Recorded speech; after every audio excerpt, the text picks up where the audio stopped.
All right, thanks a lot, John. My name's Graham Lonetto, Alpine Director for Swix, and tonight we're going to be covering, going pretty deep in edge tuning. So we're going to go over a laundry list of how-tos here. So how to read the base bevel, what is base bevel, how to set base bevel, maintain base bevel. We're going to spend a lot of time on base bevel tonight. How the side edge bevel works, how to check side edge bevel, how to set side edge bevel, how to remove the sidewall material, how to shape skis, sharpening by hand, sharpening by machine, and then we'll get into touching up edges as well. And then finally, we're going to talk about adjusting the sharpness for the conditions. All right, before we get started, I just want to make a quick mention about PPE. The last clinic that we did, we took it pretty deep, talked about all the safety requirements, but just make sure that you're wearing the proper safety equipment in the ski room. We always talked about wearing a long sleeve shirt, eye protection, a hat, ventilation, or a respirator, and some gloves. Tonight, just in order so you can hear me, I'm not going to be wearing all that, but do be safe in the ski room. All right, so we're going to start out with base bevel. And base bevel is going to be the most important aspect of ski tuning, and it's going to control how reactive your skis are. So you can have the best equipment in the world. You can have the best boots. Everything can be perfect. But if your base bevel is set improperly, your skis won't work right. It's where your skis interface with the snow. So base bevel, how it works and how to read it. So base bevel is going to control how quickly your ski will edge. So the flatter the base bevel, the quicker the ski. So too little base bevel will leave the skis feeling railed or overly aggressive, and too much base bevel will leave the skis feeling dead and damp. Once the base bevel's set, don't touch it again. It's set. So if you have a 1/2 degree or 0.75, whatever you have on your base bevel, anytime that you go in there to do a little touch up or clean it up, you're adding bevel. It's really one of the only ways that you can really destroy the performance of your skis. So stay away from touching the base bevel, and we'll get into that in some detail here. And the other thing to keep in mind is base bevel will just change over time. So before I go too far, I want to talk about specifically what is base bevel.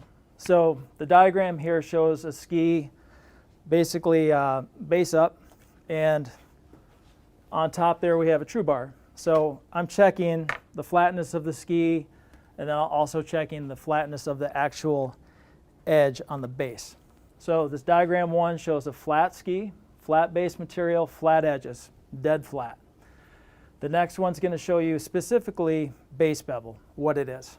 So with the true bar on top of the ski, that little space there is going to control how reactive your skis are. That's the base bevel. And then finally, this last diagram shows the difference between a 0.5, 0.75, 1 degree, 1.5. So as we increase that bevel, the edges get further and further away from the snow, and your skis become less reactive.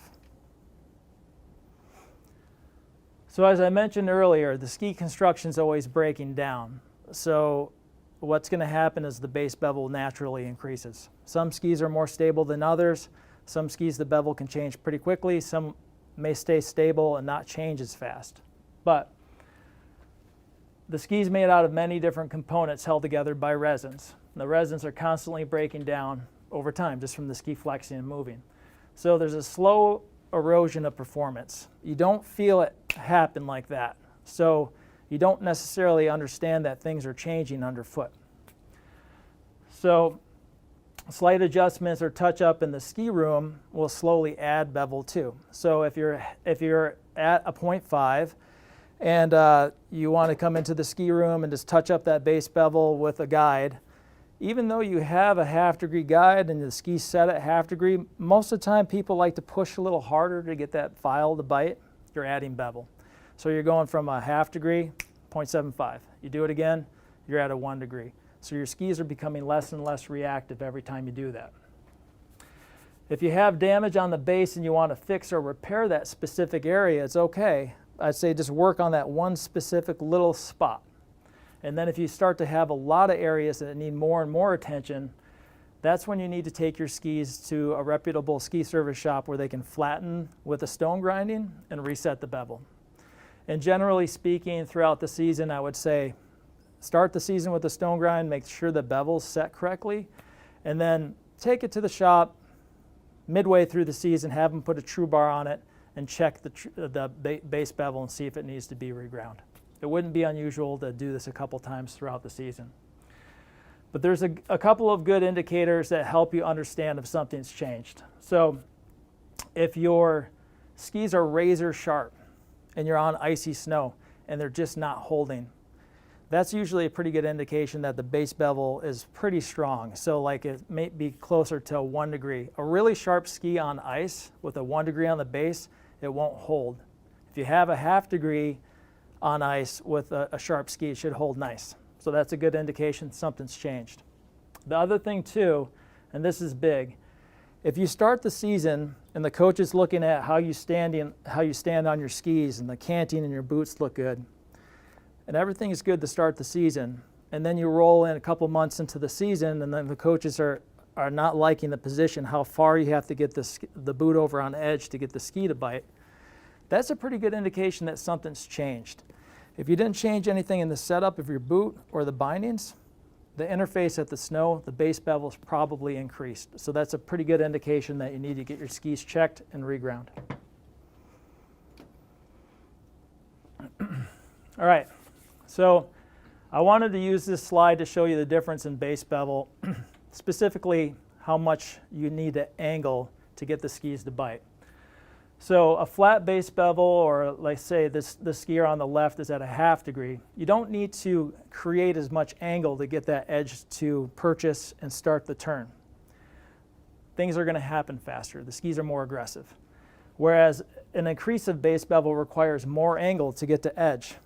So these are pretty extreme examples, but it just gives you an idea of how much further you need to roll the ski up on edge in order to get it to bite, hook up, and go.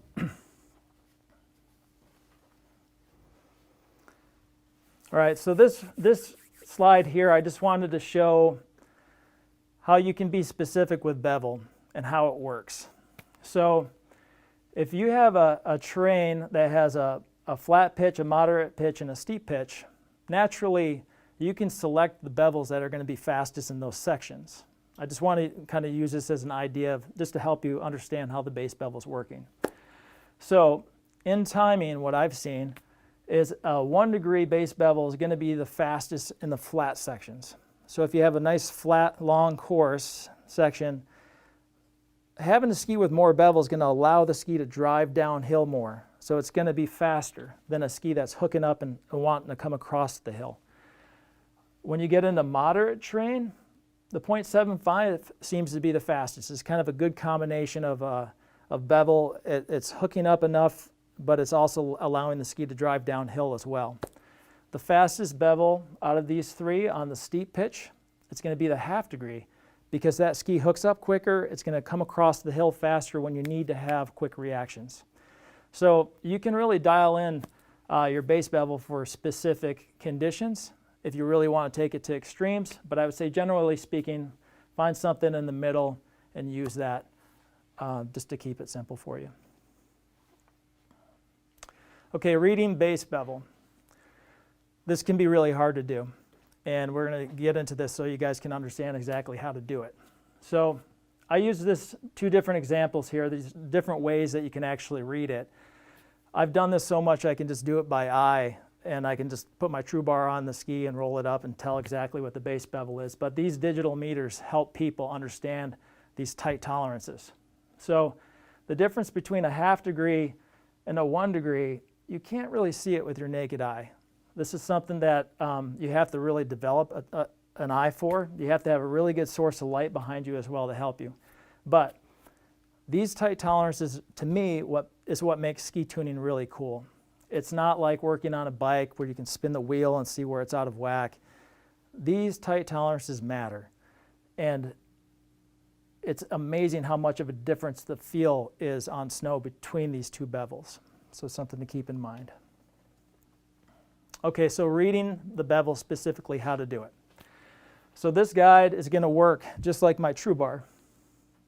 Of course, this is a lot more sophisticated. There's a light on the back side of this guide that helps you see the actual bevel, and of course a nice digital meter that helps you read it.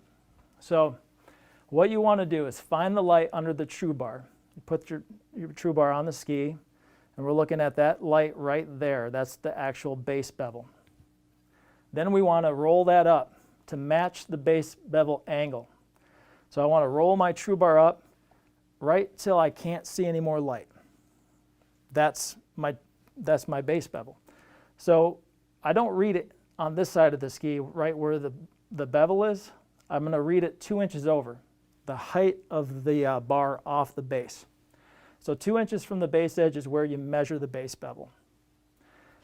Just to give you an idea of what the thickness is, so a 1/2 degree is going to be basically about the thickness of a piece of electrical tape.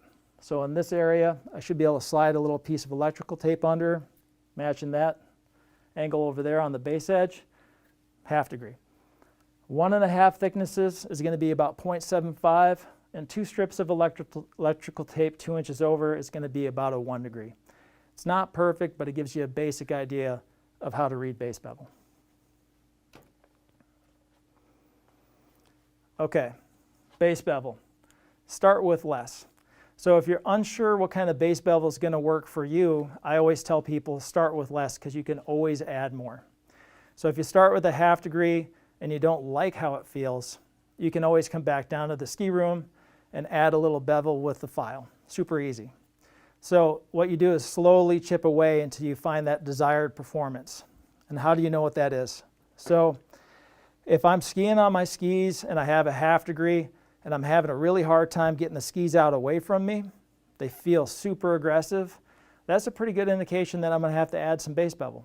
And just chip away at it nice and slow. Go to the ski room and I'll show you how to do it. Add a couple pulls of a file, get to 0.75, ski on it. Try it. See how it works.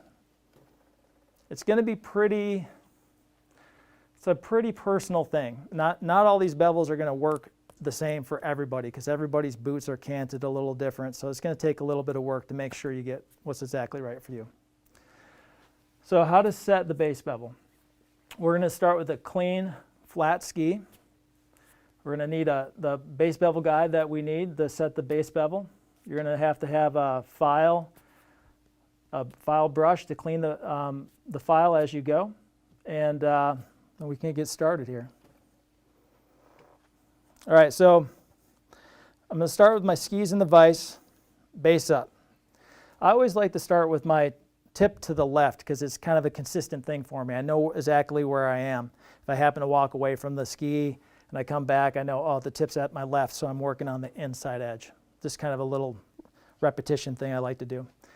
So before I actually set the base bevel, you want to make sure that your ski's nice and clean, and you want to make sure your tools are clean too, because you don't want to scratch the base bevel or the base of the ski and make a mess that you have to go back and clean up again. So go ahead and take a nice sharp plastic scraper. I'll start at the tip, and I'll just make one full pass down the ski to make sure that there's no debris in the base. And then I'll just take a little brush here. This is a fine steel brush, and I'm just going to brush it out before we actually use the tool. Now, I don't have to go too crazy here, but I just want to make sure the ski is nice and clean. I'll just take a little shop towel, wipe the ski off. All right, now we want to make sure that our guide is clean too and burr-free. And we're going to do this with all of our guides that we work with tonight. So I take a ceramic stone. There's no abrasive quality here. And I'm just going to run it around the sides and the base of this guide. So when I put it on the ski, there's not a burr that's going to scratch up my ski or make damage. The other thing too is if you notice how I have my tools here, everything's base up. You know, you're not leaving your tools laying face down on the table where they could scratch, pick up a burr, damage your skis. So I try to make sure that everything's in a position where it's not going to damage my skis eventually. All right, so with the ski in the vise, I'll make sure I put my glove on here. I'm going to be working on the inside edge when I set base bevel. So I'm going to pick my guide, I'm going to put my file in, and I'm always going to be working on that inside edge. And then when I get ready to do the other edge. I'm going to flip the ski around so I can keep the pressures consistent. I'm always going to be setting my bevel on the inside. So I've got my file guide here. I have it a 1/2 degree. I want to make sure I put a nice clean file in there. So I always have a card around to make sure I can clean out the file. Just wipe it down like this. All right, and then we're ready to pull the base bevel. So I looked at this ski beforehand. These are brand new. It's pretty close to a 1/2 degree, but I'm going to make sure it's consistently a 1/2 degree. So I'm going to take this guide, come all the way up to the tip. You can also see that my file is going to be pulling, I'm going to be pulling in this direction. So I have to make sure the tang or the tail of the file is in the back. Somebody told me when I was a kid, the tail always follows the dog, and that's kind of stuck with me. So remember, have that tail in the back as you pull that file towards you. All right, so we're going to go right up into the tip, hold it nice and flat, and then I'm just going to do 4 light pressure full length passes. Again, I'm not going to push to make this thing cut. If it's not cutting, it's because there's more bevel than a 1/2 degree. So let the guide do its work, and I'm just going to make 4 passes like that. So I could feel it grabbing right underfoot there, and then the tip.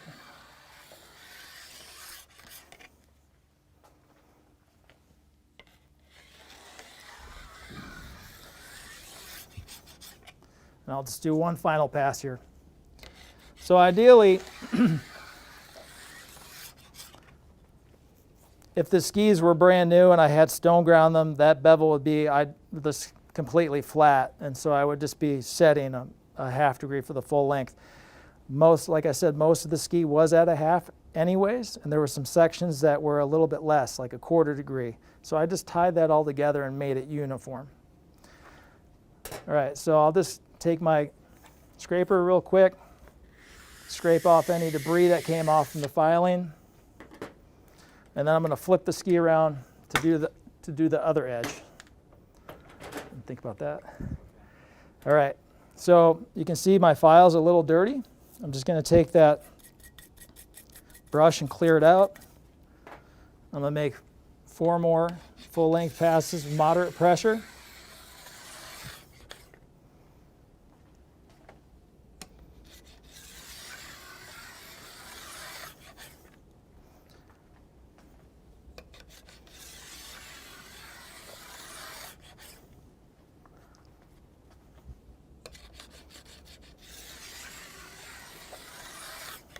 Okay, so now I should have a 1/2 degree on my ski, but I'm going to check it. So everything that we're going to double check and make sure that the angle's where we want it. So I'm doing this by hand, and I always want to make sure I have a really great source of light so I can see the bevel.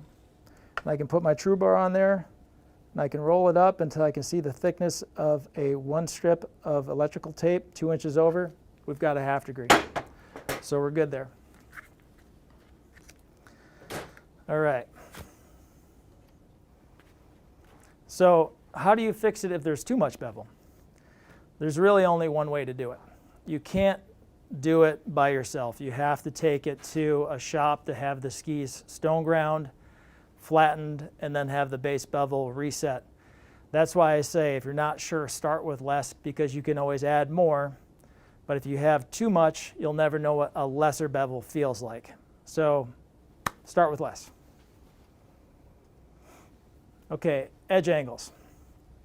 So sometimes I'll talk to people about these angles, and they'll say, oh, I have a 1/2 degree on the base and a 3 degree on the side, so effectively I have a, they get into this like complicated situation with trying to understand the bevels. But I'd like to just think of them as 2 entirely separate things.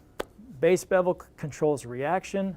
Side edge bevel is going to control power on edge, right? So we're looking specifically at the side edge bevel here. So side edge bevel controls how powerful the ski feels on edge. The sharper the angle, the more edge hold.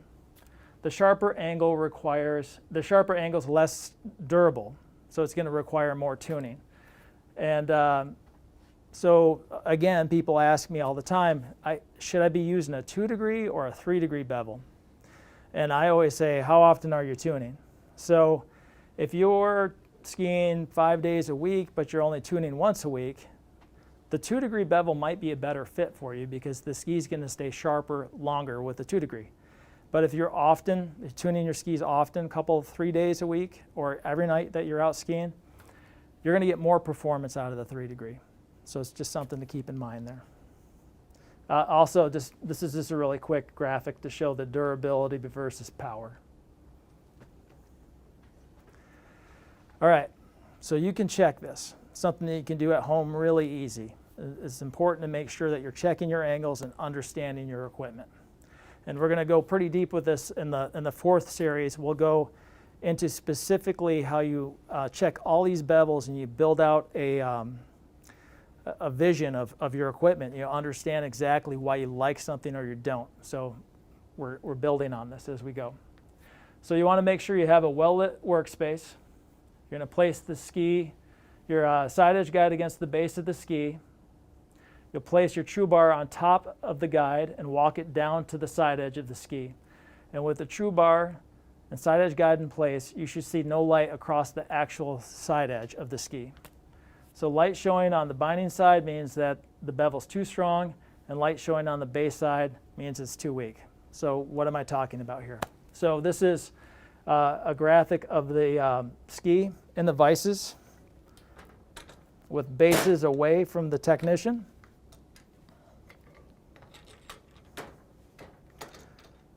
Let me move this around real quick.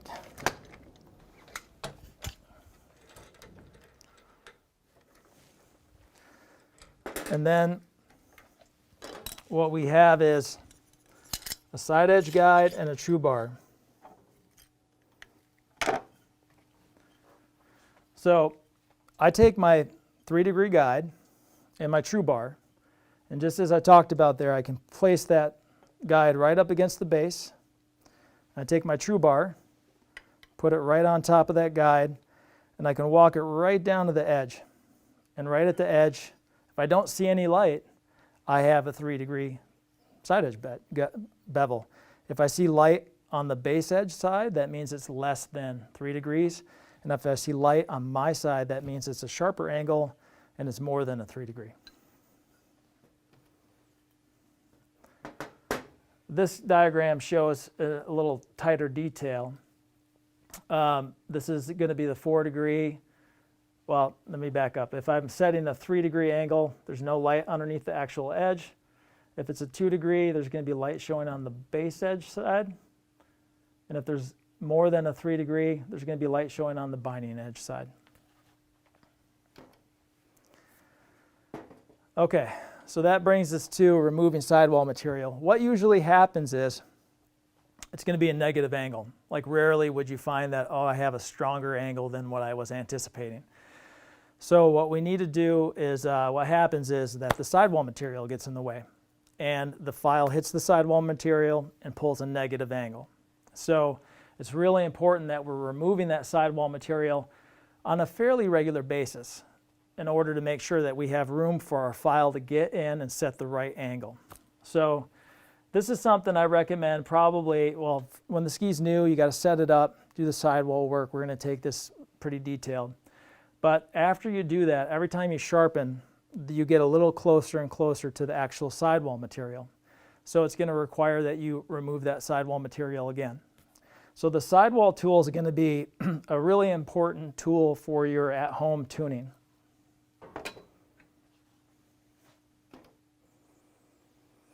Okay, so this is going to be,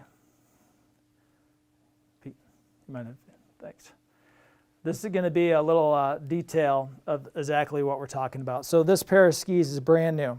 So from the factory, the sidewall material is going to look very similar to this. So there's your side edge. There's a little bit of sidewall material that basically matches the side edge itself, and then the vertical sidewall material. The tips and tails, they're going to require a little bit more work. From the factory, they have a machine that goes in and sands and builds this taper into the ski, and they have to stop probably for the first 8 or 12 inches and the last 8 or 12 inches. So we have to do a little bit more work in that area to make sure that the sidewall is removed and out of the way. So you can clearly see that if I try to put my file on here, it's going to run right into that sidewall material and I'll pull a negative angle. I'll still be able to get the ski sharp. It just won't be a 3 degree. It'll be a 2 or maybe even a 1 degree. So we want to remove that material, and so we're left with a ski that has a nice clean sidewall, and there's room for my file to get in there and cut. So I just want to show you something really quick here. Tonight I'm going to be talking about using a round blade. There's also a square blade available. The round blades are a little bit easier to work with, especially if you're just getting started. So let's see if I can draw the side edge here. So if this is a new ski, this is the actual edge, and this is the sidewall material. If I'm using this round blade, I want to get as close as I can to that edge without actually touching it. And the round blade's really good because it gets right in there and it cuts that material out, and I can have room for my file to do its job. But the square blade's a little tricky, and really it's something I kind of recommend for people that are more highly skilled. And the reason why is I've seen a lot of people remove that sidewall material with that square blade, and they just blast all this material out of the way. And so the edge is totally exposed. It's really easy to set the side edge bevel, but when you sharpen this, now you've got 2 edges. You've got this one that's at the snow, and when you're on edge, this one's hot too. And when you're on edge, it's going to be hard to get off the ski, and it really takes away from the integrity of the ski here. So stick with the round blade. It's going to make your life a lot easier. And eventually, as you get more skilled, you can play around with the square blade and do some other cool stuff with that. So.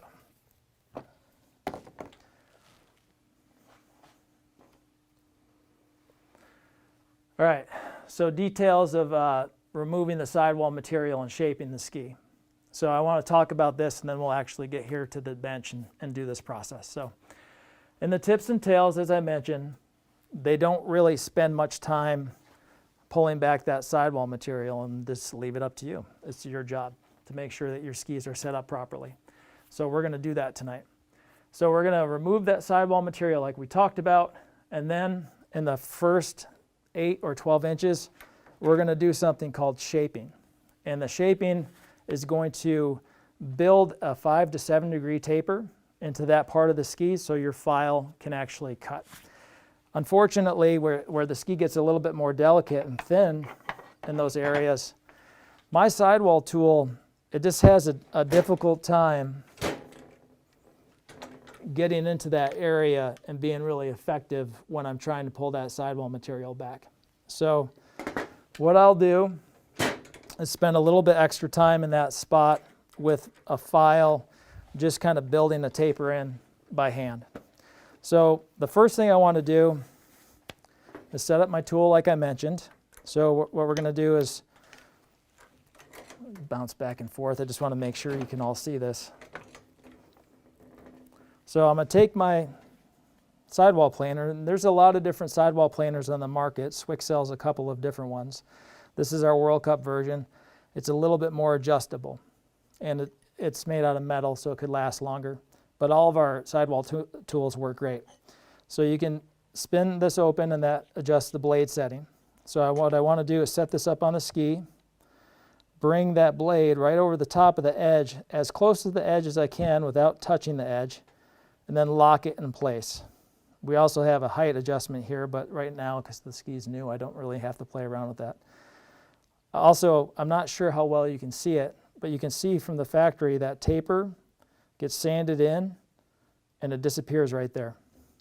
So this is the part of the ski where we're going to go in by hand and do a little extra work with the file and recess that material so we have probably a 5 or 7 degree taper built into the sidewall. So it works in 2 ways, right? It helps you set the side edge angle, and you get the proper angle for skiing, But also, this material is going to be back and recessed and out of the way, so when your ski's on edge, it knifes and turns through the snow and holds better without that sidewall material hitting the snow and you losing purchase. So I'm going to put this a little bit more vertical. Hopefully you can see what I'm doing.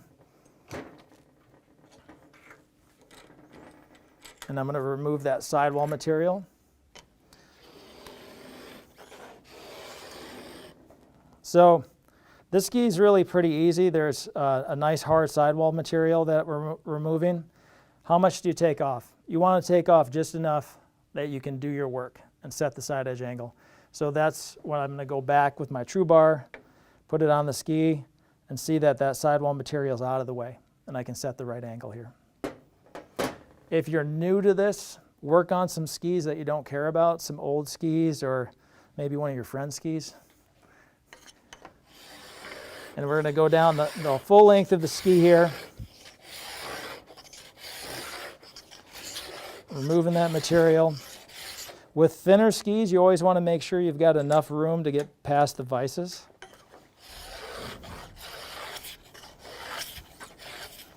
Okay, so it looks pretty good. This ski has a particular construction where there's a sheet of Titanal right above the edge, and we have to pull that out of the way too because that material cuts at a different rate than the actual edge.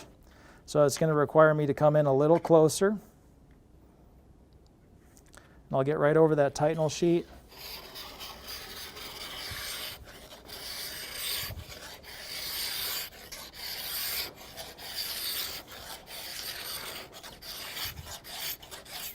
Okay, that's the first step. I'm just going to I always keep a little cloth in my pocket to wipe the skis off and get some of that debris out of the way. So now I'm going to take a file, and body file works really good. I'm going to use a 13-tooth file here,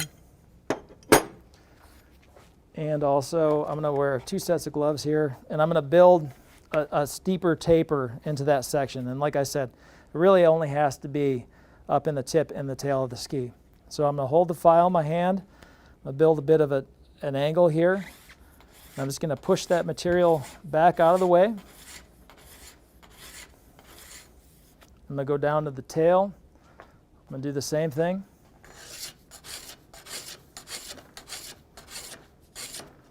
And then I'll just double check it with my true bar to make sure that material is recessed and I can get my file guide in there to set the proper angle. We look pretty good. All right, so we're going to move on to the next step here. And this is really a professional finish on the ski that we're going to talk about. And after shaping the ski, we're going to sand the sidewalls to make them nice and smooth. So when they're on edge, you can glide through the snow a little bit better. And it has a really nice professional look to it. And it's pretty simple to do. So we're going to take some sandpaper, and I'm just going to wrap it around a plastic scraper. So usually I'll work with like a 150 grit sandpaper. It seems to do a nice job. Also, I should mention some of the sidewall materials a little bit more difficult to work with than this sidewall material we have here tonight, which is a fiberglass. So the softer phenol or plastic sidewalls are really gummy, and that tool can jump a lot when you're pulling that sidewall out of the way. So if it jumps hard on you and it looks really rough and messy, you can always sand it out when you're done. So it's a really simple solution. So I'm just taking my scraper, wrapping the sandpaper around it, and I'll move it around. And I'll just put it right on the sidewall. And I'm just going to sand that nice and smooth all the way to the tips and tails. Tie everything together, make it look really professional. And take it right up into the tip. And I just finish on the top sheet. And then we're ready for side edging. So I'm just going to clean off the ski here.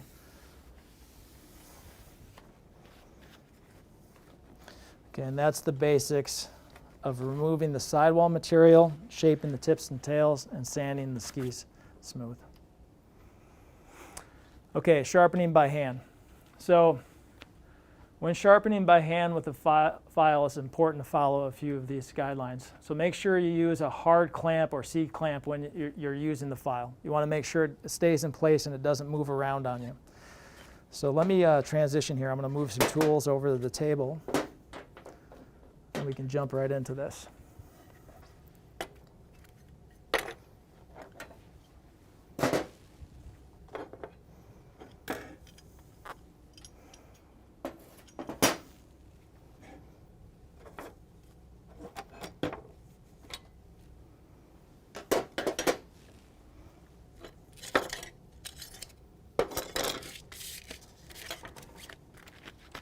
All right, I think I have what I need here.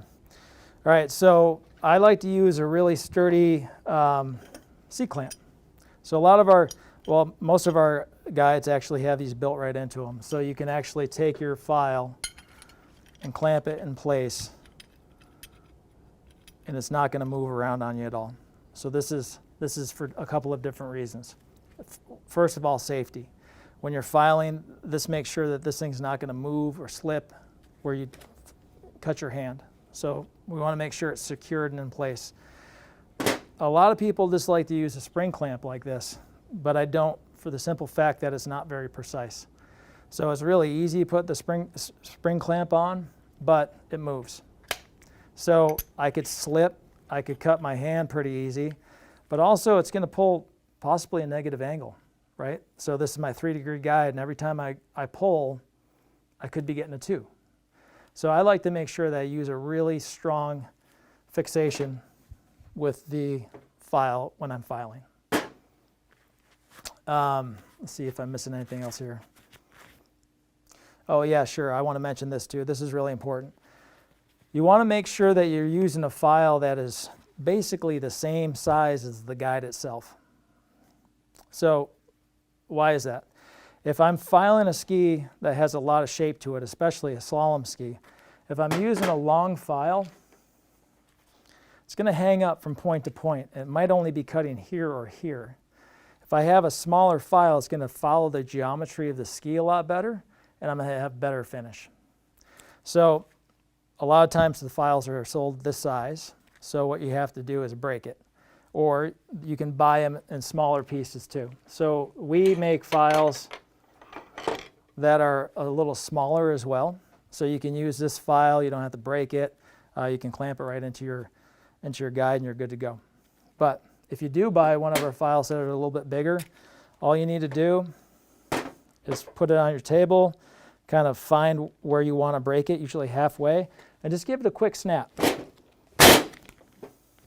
And then you've got 2 files that you can use, and you're going to have a little bit more precision as you're working with your ski. If I can get this out of here. Okay. All right, so in a clean, organized manner, lay out the tools for the job. So as we talked about before, we're going to need a sidewall planer. So we've got that. File brush, really important that we're using this. We got to make sure that our file is clean. It's going to last longer. So a lot of people buy one file to get through the year. It's just not good enough. The files, if you take care of them, they're going to last longer if you keep the fins nice and clean. But files, you'll probably get 15, probably 25 to 30 tunes out of a file. So think about how much you're skiing and how much you're tuning. It'll help you buy the right amount of supplies here. Okay, so we got our file brush. I like to use a medium race file, 13 tooth per centimeter.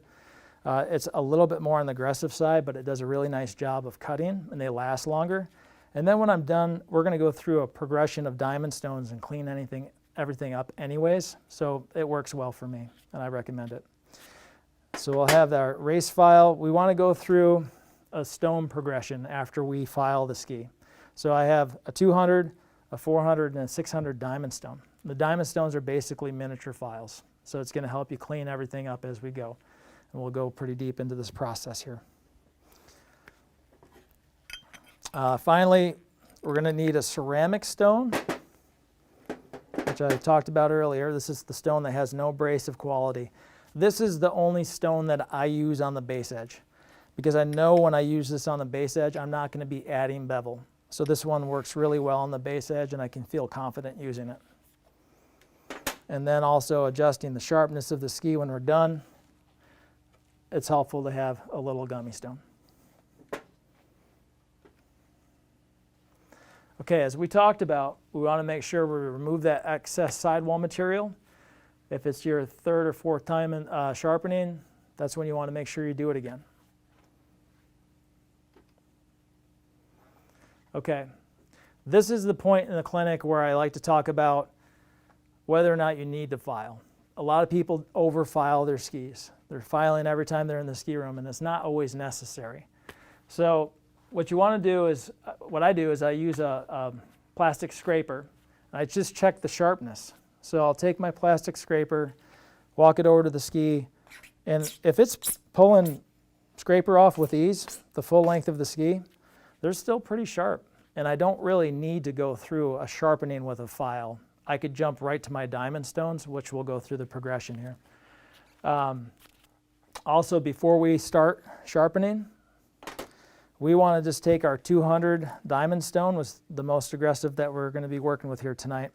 We want to prep the edge before we actually sharpen. So if you had been out skiing and you hit a rock, it creates heat, which case hardens the edge, and the file won't cut through that very easy. So you have to kind of do an initial prep on the edge to make it so it's easier to file. So we're going to take our diamond stone and clean up the edge first. But before we do that, as we always do, we're going to take our ceramic stone and just run around the edges of the guide. Make sure it's nice and clean so we don't have any surprise scratch on the base when we're done. So I'm going to take this. I know the sidewall material has been pulled back and out of the way. I'm just going to take this diamond stone. I'm going to run it up and down the edge until I hear it pull nice and smooth. And then I know that this edge is prepped for sharpening with the file.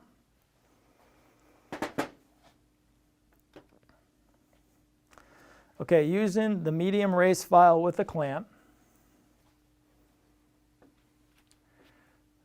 you want to start in the tip or tail. It doesn't matter. We're gonna be sharpening from both sides. Like, as I mentioned, we're gonna go through and clean everything up with the diamond stones after we file.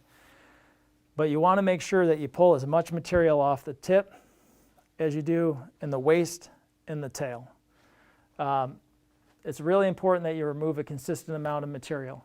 So failure to do that, you're going to change the radius of your skis.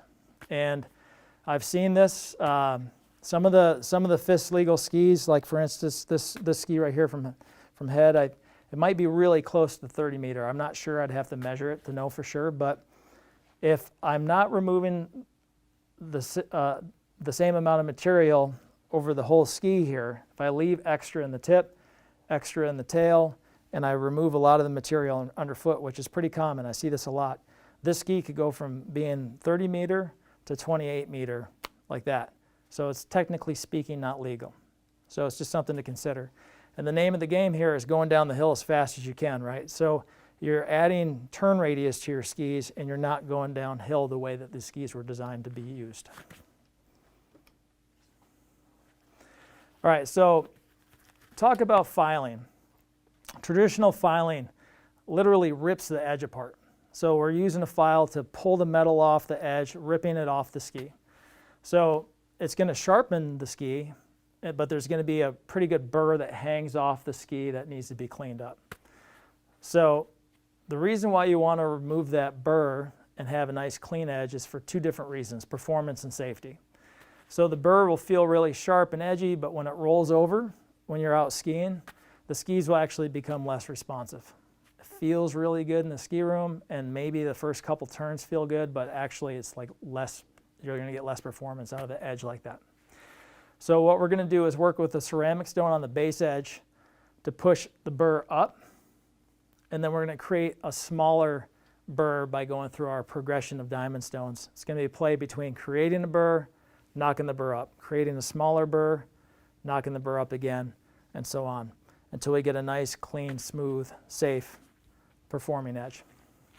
I have this slide up here because I want to show you the basic idea of the angle that I'm actually pushing the burr up on the base edge. So you can see here I have a nickel or a dime slid underneath the stone itself. That's kind of the angle that I'm holding that ceramic stone at the base edge. So if I just, as a rule of thumb, go about halfway down the ski, imagine sliding a nickel underneath there. That's the angle that I want to hold this ceramic stone that has no abrasive quality. That's how I want to push that burr back up. So I'm actually pushing with moderate pressure after we file. So I'm going to jump right into filing here. All right, so I've got my race file, my clean guide. It's clamped in place. I'm going to start all the way up the tip. The sidewall material is removed.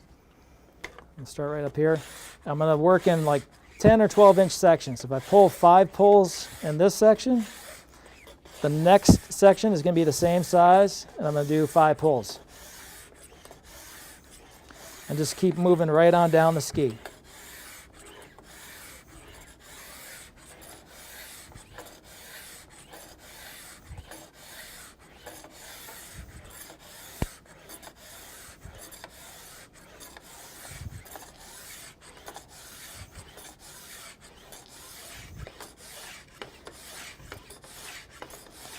Okay, so I'm going to take my shop towel, clean off that edge, and then I always double check my angle. I want to make sure it's correct. So I'll take my 3-degree guide, my true bar, I'm going to check it in 3 spots.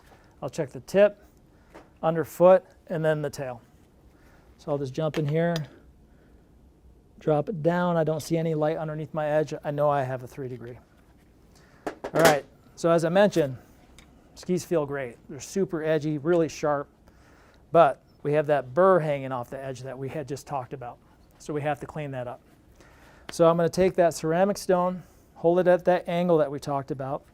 I'll start at the tail and push that burr up and come back down to the tail. Okay, now the skis don't feel as good. They feel less sharp. So this is where we're going to go through and jump into our diamond stones. 200, 400, 600. We're going to create a smaller, smoother burr. Okay. Now suddenly the skis feel awesome, super sharp. I'm going to keep going. So I like to use 3 different diamond stones, but I know some people that will go through a progression of 8 stones. 3 to me seems pretty fair. I feel like anything beyond that's kind of diminishing returns. But we'll just keep going back and forth in this process. With the diamond stones, I'm pretty comfortable using the spring clamps because there's not a lot of movement or pressure here. I'm letting the guide and the stone do its work. Okay, I'm going to finish on the base edge. And then I'm going right to my fine or my 600. I have these set up with all different guides so I don't have to jump back and forth. It saves me a lot of time. So as you build your quiver, hold on to your old guides and use them for your diamond stone progression. Okay.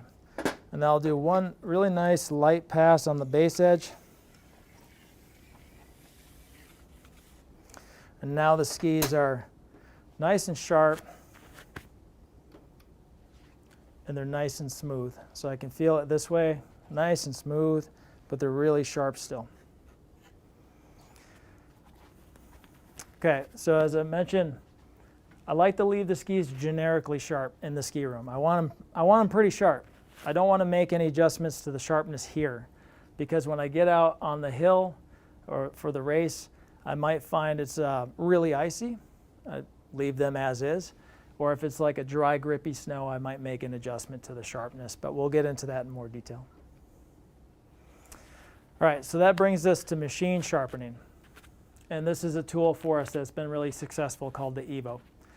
And the Evo is a machine that will sharpen, it will hone and polish the edge to sharp, rather than the old technique of using the file, which, as we mentioned, literally rips the edges apart. So the Evo uses a self-adjusting disc, and it follows the contour of the ski edge. It only does side edge, and that's all you should be working on anyways. So it does anywhere from 0 degree to 5 degree, and it's just indexed right on the back of the Evo. You pick the angle that you want, snap it in place. Very simple to use. You can adjust the aggression of the machine by swapping out the discs. So the Evo comes with a fine disc, but we also have coarse, medium, fine, and extra fine.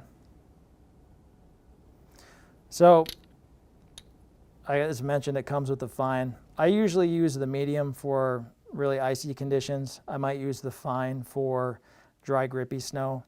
A lot of times I'll use the extra fine, kind of to replace my diamond stone progression. And the coarse is for maybe setting up some new skis that you really have to do a lot of work to get the angle set. The coolest feature about the Evo, and this is pretty unique to the Evo, there's not a lot of machines that do this. It's going to cut or hone the edge as it's sweeping up. So a lot of the machines sweep down like that. They don't necessarily leave a burr, but they leave a really hot edge that's going to require some adjustment. The Evo is going to spin up the edge, so it's not going to do that. And you can really sharpen right off this machine and go ski. So it saves a lot of time. Okay, so the way it's working is, as I mentioned, this disc is going to float along the edge. So there's no difficult setup, very easy to use. And this disc is going to be spinning at about 10,500 RPMs. So it's going to polish that edge to sharpness. The result's a really smooth, sharp edge that's slightly hardened. So the hardening is going to make it so your edges stay sharper longer while you're skiing. And of course, as I mentioned, the disc is sweeping up, so it saves you a lot of time and cleanup when you're done. Okay, getting started with the Evo, we're actually going to sharpen the ski with it. You're going to want to wear some respiratory protection. As we're sharpening with the Evo, it does create a little bit of metal dust, so we're going to follow the PPE guidelines that we've talked about. And just so you can hear me, I'm going to wear this mask here. But it's always good to wear a really high quality respirator in the ski room and make sure that people around you are doing the same. So once again, in a clean, organized manner, we want to set up for tuning. And I'm going to kind of make an adjustment here.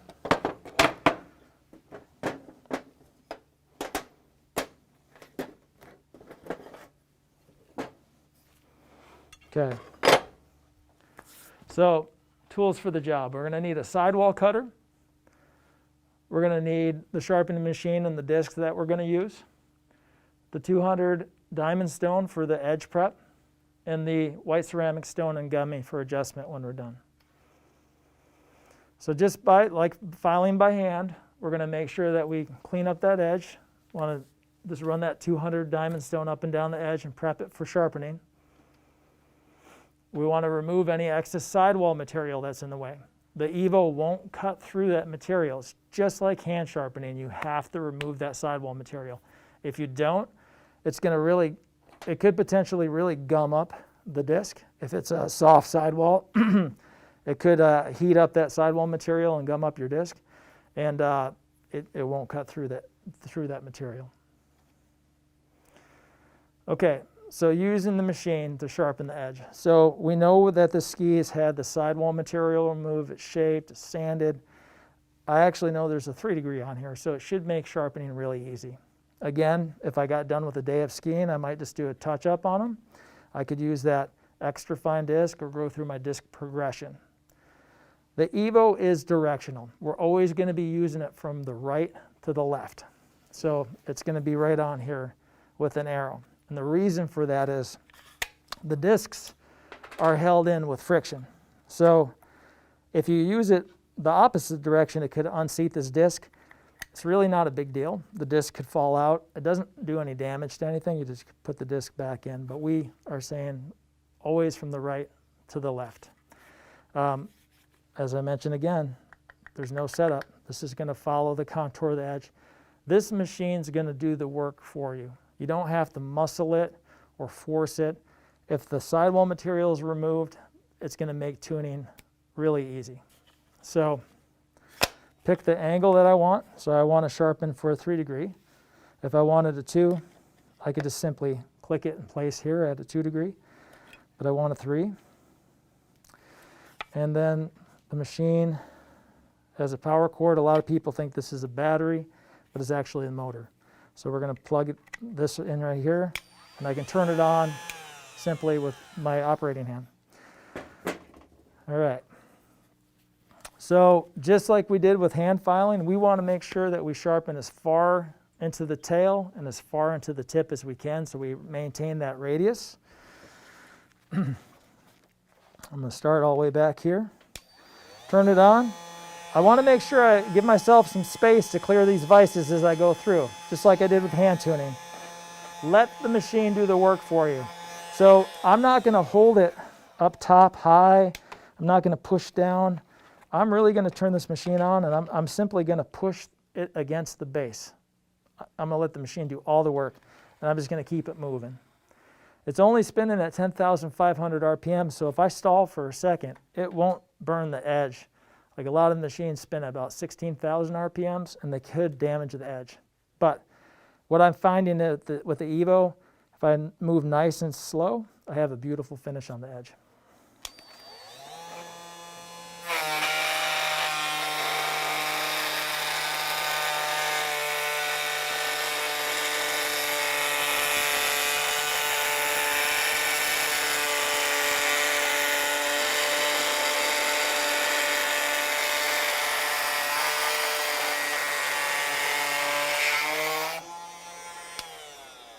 Okay, so this ski's sharp, and it's at a 3 degree. So I can see with one pass I have a nice, beautiful finish. Ski's really nice and sharp. And as I mentioned, that's all I have to do. I don't have to go in and do any cleanup with my diamond stones to clean up a hot edge from filing. It swept up the edge. Skis are ready to ski on. So the Evo can really save you a lot of time. It's very consistent. My daughter's a U14 racer. She can sharpen her skis the same way that I sharpen her skis. Super consistent. Okay, the Evo will last a really long time and it will perform really well. You just have to make sure you keep it clean. And it's pretty simple. So all we're going to be doing is opening up this chamber. When we're done using the Evo, we'll take the disc out, and I don't have one with me right now, but we just take a little paintbrush and kind of spin around the chamber, make sure it's nice and clean. You can hit it with a little bit of compressed air. I know they make the little compressed air for the keyboards that you can just strike the chamber there and clean it out. And then what we want to do is make sure that we keep this shaft lubricated. That's the key to making sure the operation is really smooth. So we take a little bit of bike lube, drip it right on the shaft, cycle it through a couple of times, and you're good to go. So my machine, I've got about 3,000 tunes on it. And if I'm just staying on top of it and keeping it clean, probably every 15 or 20 pairs of skis, it'll serve you well for a long time. Price per tune is really reasonable with the Evo compared to tuning supplies overall. All right, so at this point, we're ready for waxing. We sharpened all of our edges, touched up the skis. They're generically sharp. You can do your wax work. Next week, we're going to get really, really deep into waxing. So we're going to go over all those techniques in details next Thursday. All right, so I mentioned this earlier, adjusting the sharpness for dry, grippy snow or ice. So we're going to be leaving the skis nice and sharp. We're going to go out to the hill, the race hill, and we're going to check it out. So if it's really icy, like I said, just leave them sharp. It's that simple. You don't have to do too much work for dialing in the sharpness of the skis if it's really icy. The trick with GS and slalom skis is dry, grippy snow and adjusting the edge sharpness. So how do you do it? Well, You could take a guess, but I'd highly recommend that you just take a run on the skis. Find a pitch that's really similar to the race hill itself and get a feel for them. You can never get that first run back and if you're surprised by too sharp of ski in dry, grippy snow. So it's really simple. Everybody should have this in their pocket, a gummy stone. You can put it in your pocket, you can ski around with it, it's not going to hurt you if you fall down.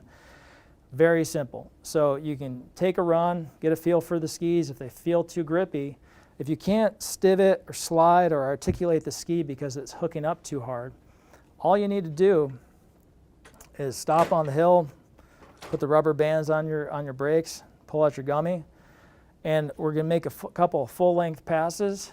But a little trick that I like to do is I like to set the ski up with a little different sharpness in the tips and tails. So when I talk about stivet or a slide, I want the ability to articulate the ski, stivet, slide, and stand on it, right? If the ski's consistently sharp the whole way, it's a little bit more difficult. So my trick is using that gummy stone to progressively make the ski less sharp to the tail, and I'll pull a little bit of the hum off the tip too. But I like to leave this part of the ski pretty sharp. This is kind of the power zone or power slot. You're going to get a lot of energy and snap out of the ski in this area, so don't go too crazy pulling back the sharpness there. So I take my gummy stone, and I'm going to start at the tail here. So I'm going to work in about 10-inch sections, and I'm going to start at the tail, go 10 inches and stop. And I'll go 20 inches. I'm going to keep going with that until I get right behind the heel of the boot. I'll stop right there. So now the ski's progressively less sharp to the tail. I can break it loose. I'm going to make one full-length pass all the way up to the tip. And I'm just going to pull a little bit of the tip sharpness back. So I'll work in smaller sections. And this is going to make the edge a little bit more predictable. And at this point, jump back on the skis, get a feel for them, see if there still needs some more gummy stone work.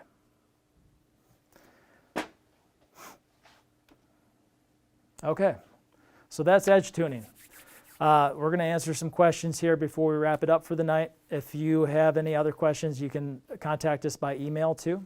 And so next week, we're going to go into some waxing details. We're going to take it really detailed. We're going to go through a little bit of a review from the first clinic, and we're going to go through all the systems of Swix waxes, when and how to use them. We'll go through the floral-free system, how to use it, wax selection criteria, proper use of waxing tools, prepping your iron, general iron care, wax hardness and iron temp, proper wax application, waxing and scraping techniques, brush selection, and proper brushing techniques. So make sure that you're around next week. It'll be a great clinic. So if you have any questions, put them on the chat line and Pete will let me know, and I'll see if I can answer them for you. All right. Would a speed ski have a higher bevel, slalom closer to ½ degree, and 1 degree for Super G? Yeah, that's a great question. Will a speed ski have more base bevel?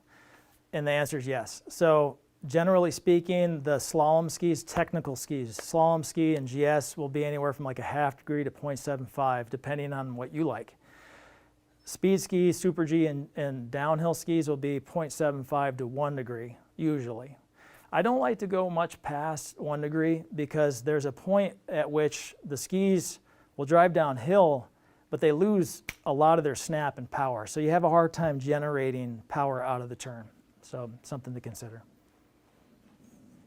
Do you have any recommendations for a good bevel reading tool? Do I have any recommendations for a good bevel reading tool? Well, I would say the side cut tool that I showed that's digital is really cool.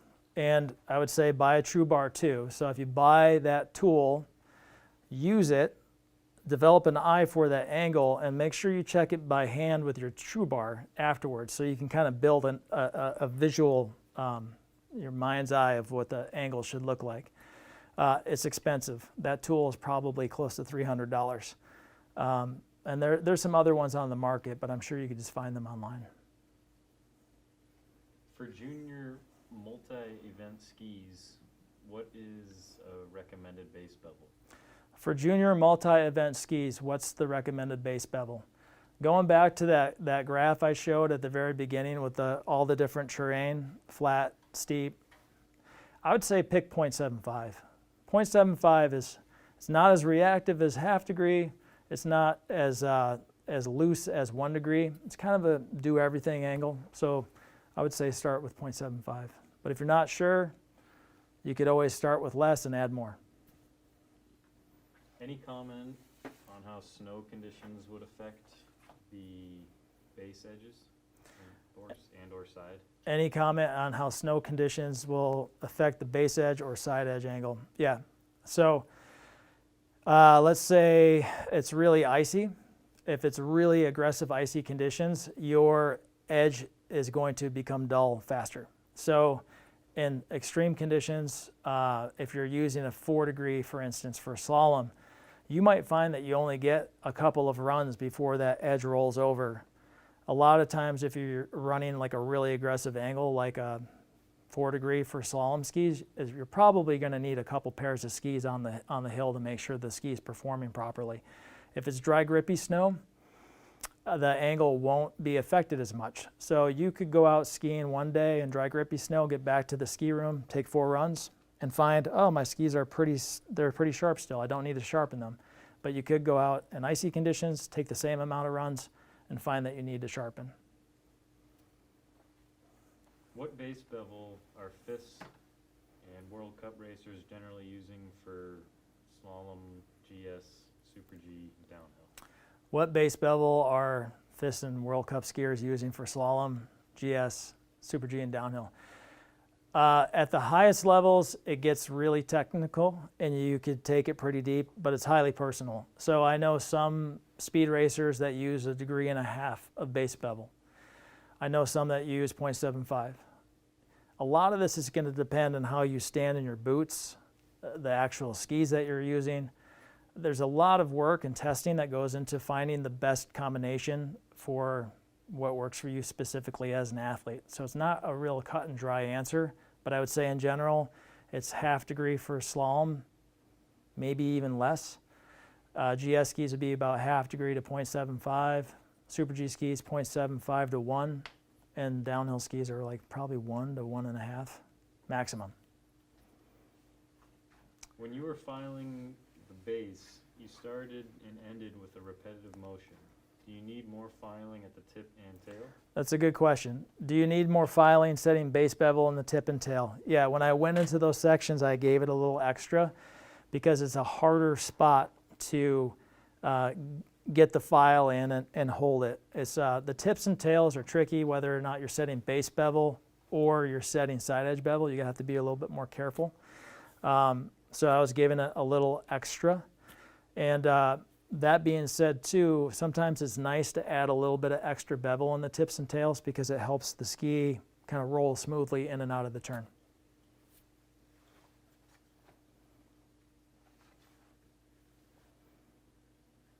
Any comments on the Swix Phantom Roller Adjustable Sidewall Side Edge File Beveler?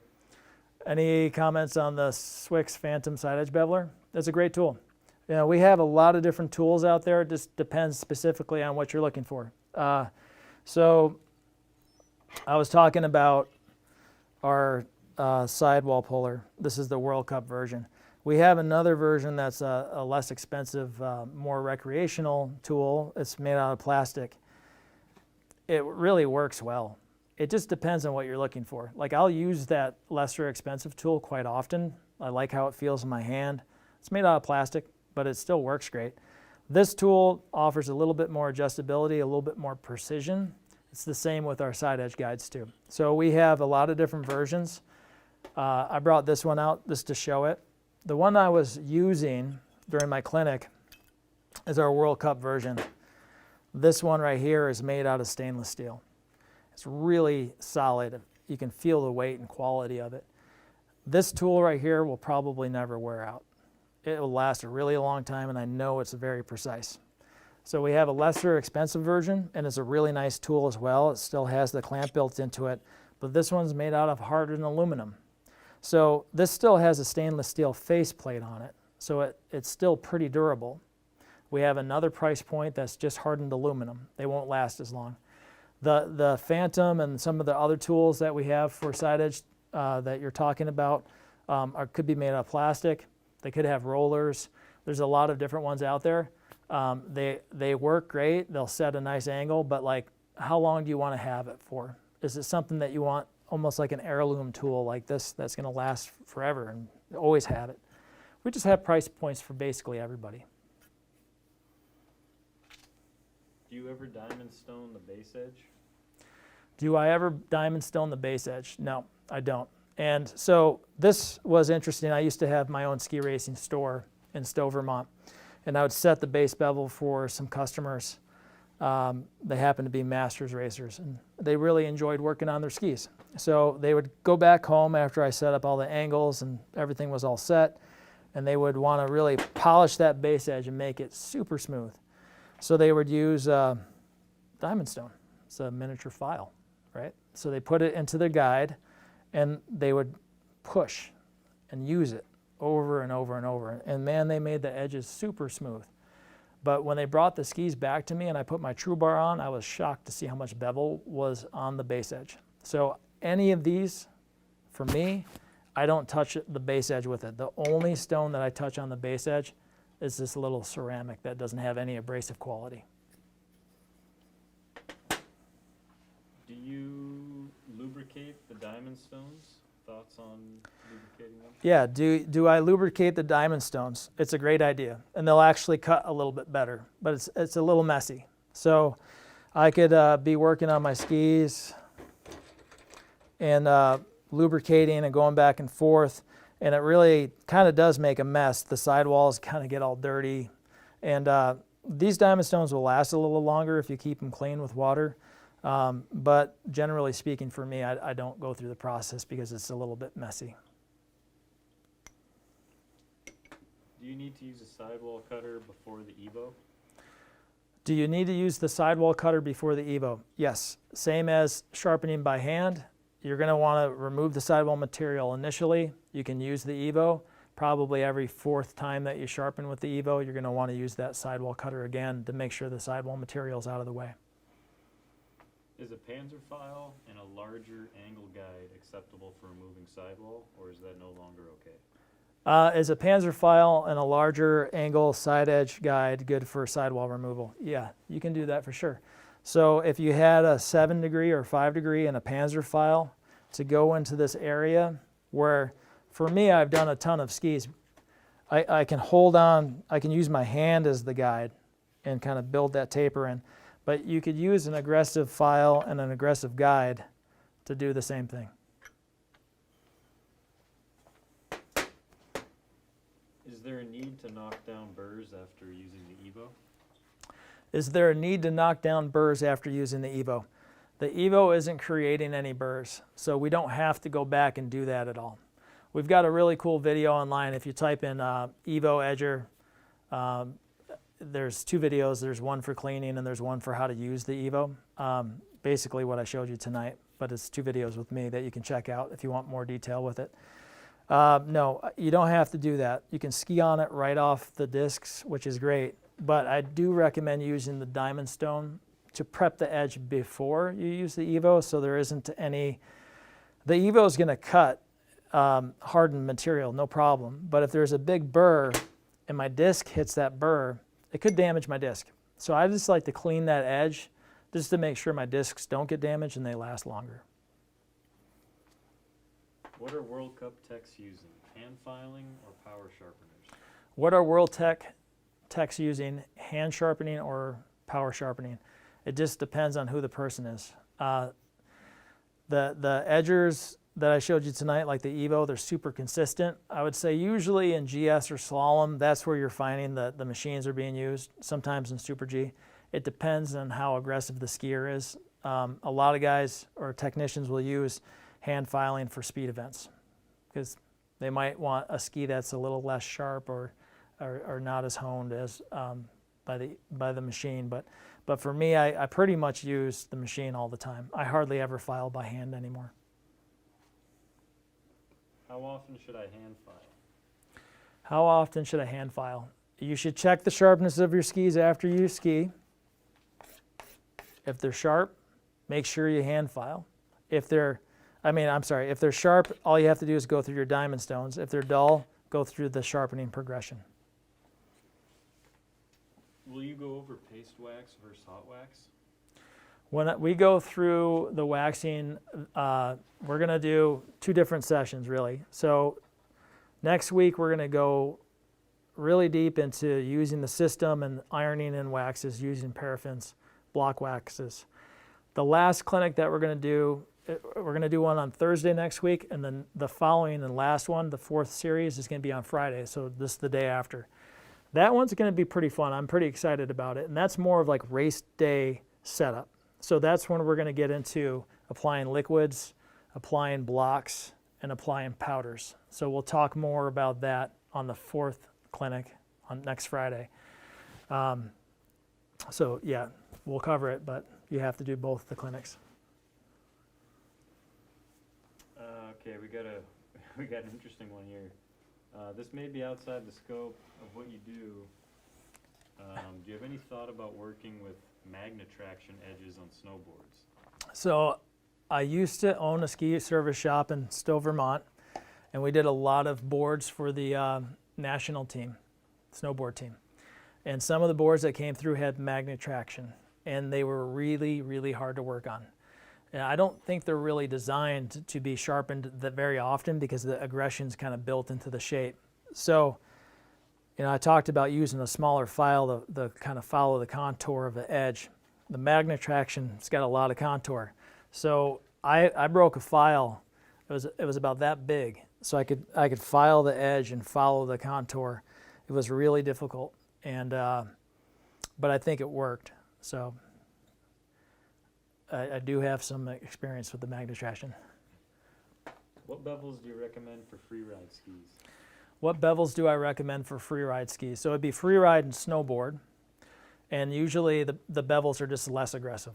So on the base edge, it'd be 0.75 to 1 degree, maybe a little bit more. The side edge bevels, from what I've seen for like snowboard cross or park and pipe guys, like 1 to 2 degree on the side, depending on how aggressive you like your skis and how often you're tuning. Pros and cons of chromed versus non-chromed files. Pros and cons of chromed versus non-chromed files. Chrome files last longer. They've been chromed. There's a hardening process to that, so they're going to be more expensive. They'll last longer. They're usually a little bit more precise too. So the higher quality files, when you spend the money on a higher quality file, what are you buying? You're buying precision. So you're buying a file, when I look down it, is straight. You're buying a file that's harder, that's going to last longer. If I buy a less expensive file, it won't have the finishing that the more expensive files have, so they won't last as long. And there's a good chance when I look down it, it's not straight or not as straight. So you buy strength and quality with the chrome file. I've always wet my diamond or my stones. Is this wrong? Evo is always dry, question mark? I've always wet my diamond stones. Yes, you can definitely do that. I don't, because it makes the sidewalls really messy. And one thing I'll say about the diamond stones is they don't last super long. Most of the time, people use these way too long. And I would say, just look at them. If you're keeping them wet, they'll last a little bit longer. Where I was going with that is I don't buy these all the time. I work for Swix, so I'm not buying them like you guys do. But it will last a little bit longer if you put some water on there. But look closely. It's like sandpaper. It's an aggressive finish. So if you're unsure if it's still good, just look at it and see if you can still see that aggressive finish. If you can't, it's time to replace them. What are recommended base and side bevels for an all-mountain ski for an advanced skier? What are recommended recreational bevels for a strong skier?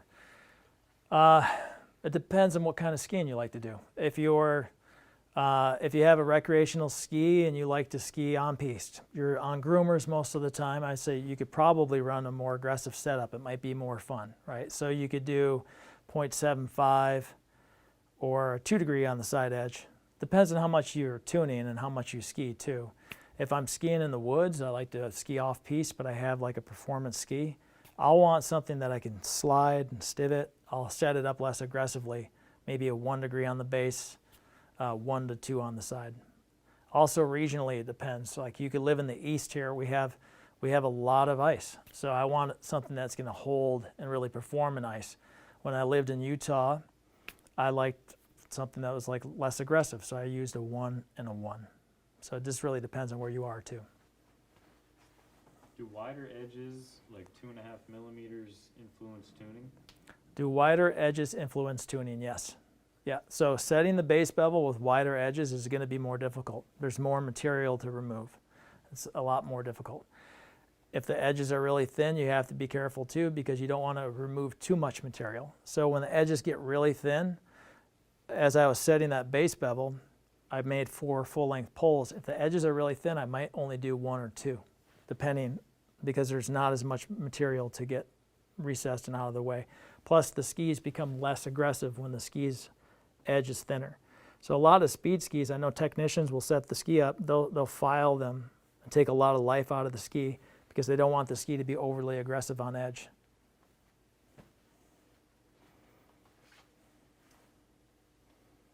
What do you recommend for keeping the edge consistent when the wastes are duller than the tips and tails after a day of skiing? What do I recommend for keeping, can you read it again for me? What do you recommend for keeping the edge consistent when the wastes are duller than the tips and tails after a day of skiing? Okay, how do you keep the edge angle consistent if the waist is less sharp than the tips and tails after a day of skiing?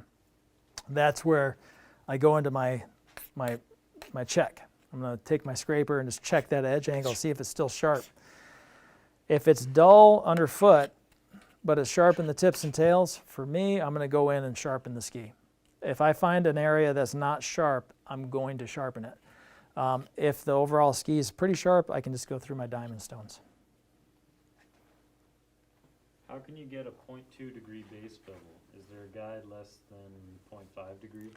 So how do you get a 0.2 degree base bevel? Is there a guide less than a 0.5 degree? So I would take that guide that I used and I would only do 2 pulls, and it would be really light. I wouldn't do 4 pulls. I just kind of, like I said, you chip away at it until you find where you want to be. I've been doing race service for over 20 years. I had a shop and we tuned 8,000 pairs of race skis a year. I have a ton of experience setting base bevel, and I know using my tools exactly what I need to do. And usually that moderate pressure 2 full-length pulls would get you to a 1/4 degree. What's the best way to fix base edge nicks from stone hits? What's the best way to fix base edge nicks from stone hits? Okay, it's a really good question. And this is where I go to that ceramic stone. So I'm always going to be working on the base edge if there's some damage, just like it would be for sharpening. And like I said, I stay away from the diamond stone on the base edge. Let's say it's horrible damage. Okay, I might use the diamond stone in that situation, but I only will use it in that one spot. So I'll go in there and try to smooth it out as much as I can, and then I'm going to finish off with that ceramic. Okay, so my ski, when I'm done, it might be nice and sharp. It might only be dull in that like 1 centimeter area. Big deal. The skis will still perform great. Now, if I have a lot of areas like that, that's when I have to make sure I take it to a shop to have the skis stone ground, reset that base bevel. How to prep a sidewall on a cap ski? How to prep a sidewall on the cap ski is really pretty simple. I'll just show you over here real quick. So the cap ski is going to have the shape built right into it. So we talked tonight about a vertical, or I guess you couldn't call it a World Cup or torsion box construction ski. The layers are built right into it here, and it's vertical, so we're going to have to do some shaping. The cap ski itself has that shape built right into it. And a lot of the integrity of the ski is actually in that shape. But you can see here, the edges might be like that. So really there's nothing to recess and pull out of the way. There's no shaping required, generally speaking. But usually right above the edge, there's a little piece of plastic. And so that's where I'm going to use that round blade, and I only really have to focus on that one little area, and that's it. You don't have to, the cap skis save you a lot of time and work. What is the best way to keep rust off the edges in the off season? What is the best way to keep rust off the edges in the off season? You got to find a dry place to keep your skis. It's really important. Like, you need to find the driest, moderately warm place. Like, if you put your skis in the basement, there's a pretty good chance that they're going to end up with rust on them. If you live in the east, it's really hard not to have rusty edges. If you live in Utah, maybe it's not big of a deal. But I would say, like, if you had some space in your garage, like if you could put them high in your garage where it's nice and dry, it's probably the best place to do it. My file often skips and doesn't bite. Any recommendations? My file often skips and doesn't bite. Any recommendations? Buy a new file. Remove that sidewall material. That might be part of it. Prep the edge beforehand with the diamond stone to make sure there isn't case hardening there. That would make your file skip. Make sure you clamp your file in place with a nice strong clamp, and that should do it. If that doesn't work, you do need to buy a new file. Can you use both the file and the Evo?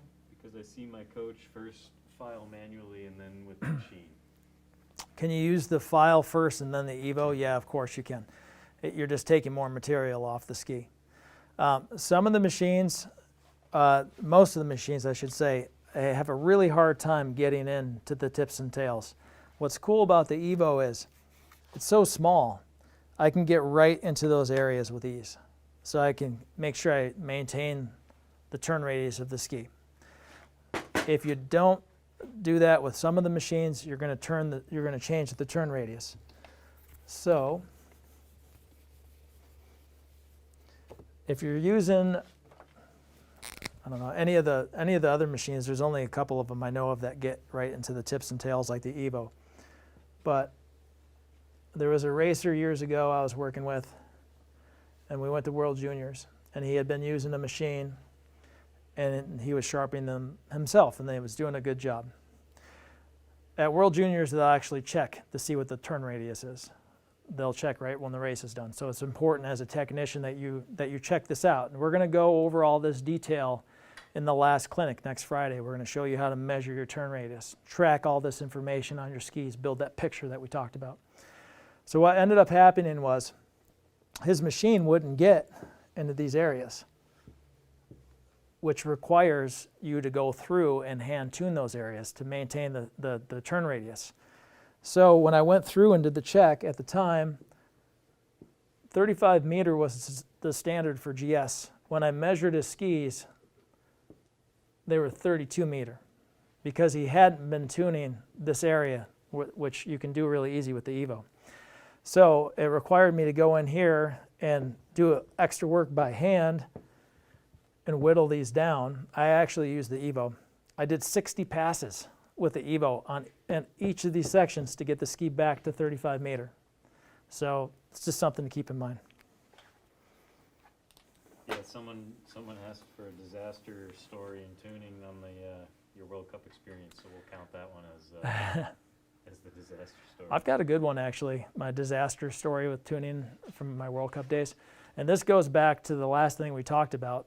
My disaster story was dry, grippy snow.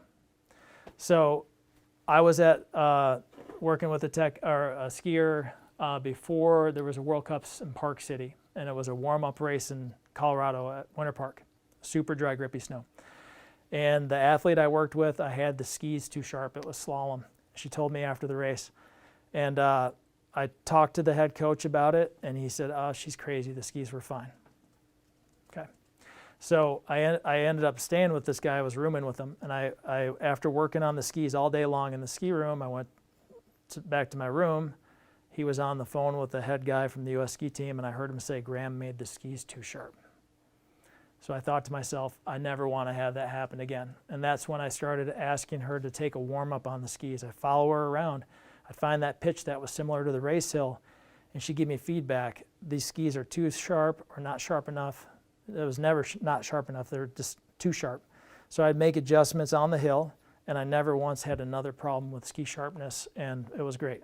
So that's my disaster story, but it's helpful. You can't ever get that first run back, so make sure you ski on your skis to get a feel for it. You can always freshen up your wax before your race run.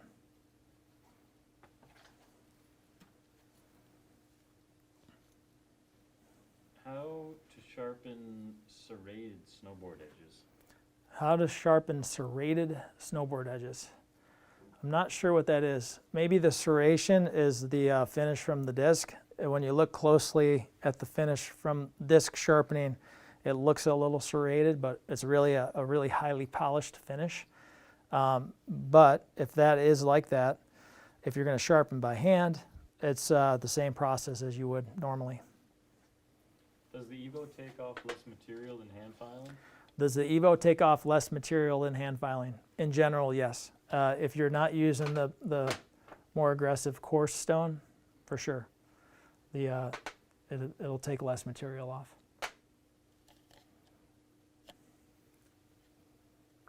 Is it okay to tune my skis in the apartment if you don't have a garage or something similar? Is it okay to tune your skis in an apartment? Yeah, I would say so. I would just make sure that you put down a tarp so that you can clean up a little bit easier. And yeah, I would say like try to maybe put something up around you so you can keep the dust contained. But I would say like there's no real reason why you can't do it. How to clean Evo discs? How to clean Evo discs. This is the great thing. You don't have to. So they stay clean. As long as you're removing that sidewall material, the discs are going to stay nice and clean.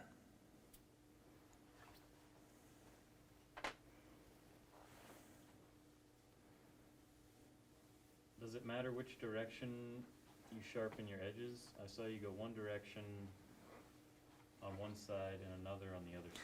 Does it matter which direction you sharpen your edges?